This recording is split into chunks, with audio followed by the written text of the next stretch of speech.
సమస్యకి మూలం మరిచి కేవలం పైపైన వాగాడంబరాలు పోతున్నాం మనం. ఇప్పుడు మన ఇంట్లో టాయిలెట్టు లేకపోతే ఇతరత్రా నీళ్ళన్నీ ఉంటాయండి. ఇది తీసుకెళ్ళి పక్కింటోడి మొహం మీద పోస్తే ఊరుకుంటాడా? వచ్చి కొడతాడు. అవసరమైతే పొడిచి పారేస్తాడు కదా.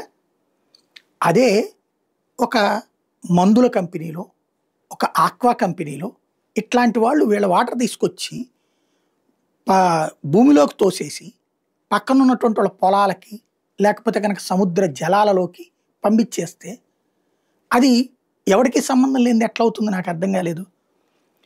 మత్స్యకారులు అధికంగా ఉన్నటువంటి రాష్ట్రాలు ఆంధ్రప్రదేశ్ కూడా ఒకటి. మనం గొప్పగా చెప్తున్నాం సముద్ర తీర ప్రాంతం పెద్దది ఉంది మా దగ్గర అని. మరి అంతమంది మత్స్యకారులు ఇక్కడ ఎందుకు ఉండట్లేదు? అనేక మంది గుజరాత్కి ఎందుకు వెళ్ళిపోతున్నారు? తమిళనాడుకి ఎందుకు వెళ్ళిపోతున్నారు? ఇతర రాష్ట్రాలకు వెళ్ళి ఎందుకు బతుకుతున్నారు వాళ్ళు?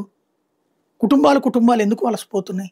ఇక్కడ మన సముద్ర తీర ప్రాంతాలలో ఈ కెమికల్ ఫ్యాక్టరీలా లేకపోతే ఈ మందుల కంపెనీలా వీళ్ళ వ్యర్థాలన్నీ సముద్రాల్లోకి వదిలి అసలు మన సాగర తీరంలో ఎంత చేపలు దొరుకుతాయండి? ఇక్కడే చేపలు దొరికితే అట్టట్టట్టట్టట్ట వెళ్ళేసి పాకిస్తాన్ వాళ్ళకి దొరికిపోయాను, శ్రీలంక వాళ్ళకి దొరికిపోయాను. లోకేష్ గారిని అడిగారు, చంద్రబాబు గారిని అడిగారు, జగన్మోహన్ రెడ్డి గారిని అడిగారు, మిథున్ రెడ్డి గారు చూశారు, సానా సతీష్ గారు చూశారు, వాళ్ళతో మాట్లాడారు, వాళ్ళని తీసుకొచ్చారు. ఇది చెప్పుకుంటున్నాం మనం. అసలు ఎందుకు వెళ్తున్నారు వీళ్ళు అక్కడ దాకా?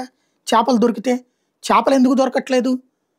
మనం ప్రతి ఏడాది 2 నెలల్లో 3 నెలల్లో చేపల వేట ఆపేసి మరీ తీసుకెళ్ళి చేప పిల్లలు వేస్తాం. కానీ అవన్నీ ఏమైపోతున్నాయి?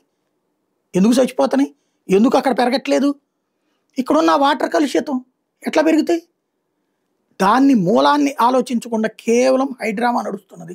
మీడియాకి బుర్ర లేదు, మేధావులకి బుర్ర లేదు. ఇక్కడ అసలు ఆ రూట్లో ఆలోచించే తీరిక ఎవరికి లేదు.